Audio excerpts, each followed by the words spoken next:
Informasi lainnya, Saudara, polisi telah menetapkan 2 tersangka dalam kasus longsornya tambang galian C di area Gunung Kuda, Cirebon, Jawa Barat. Keduanya adalah pengelola atau pemilik tambang dan juga kepala teknik tambang.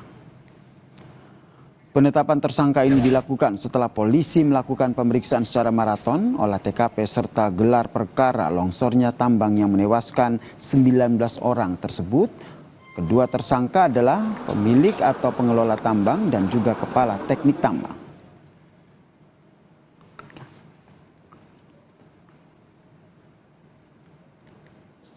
Kami menetapkan 2 orang tersangka.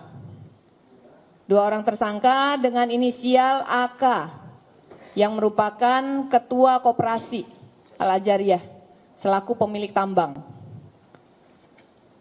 yang beralamat di Desa Bobos, Kecamatan Duku Puntang, Kabupaten Cirebon. Kemudian tersangka yang kedua yaitu inisial AR yang merupakan kepala teknik tambang atau pengawas ya.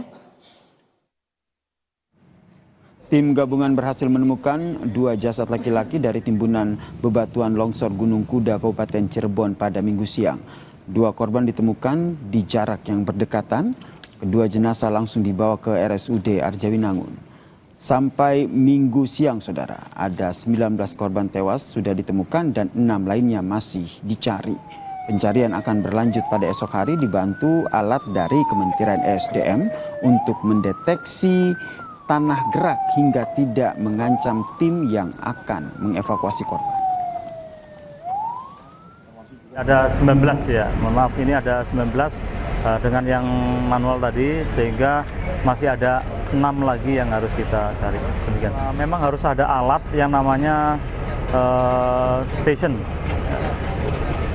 Tentunya alat ini yang akan mendeteksi adanya pergerakan tanah. Ya. Ketika itu ada longsoran, tentunya kita bisa menghentikan. Dengan adanya alat pendeteksi ini, ya tentunya kita bisa bekerja tanpa adanya was-was lagi ya, gitu ya. Saudara, jumpa Inter Milan di Allianz Arena. Le Parisien berhak merebut gelar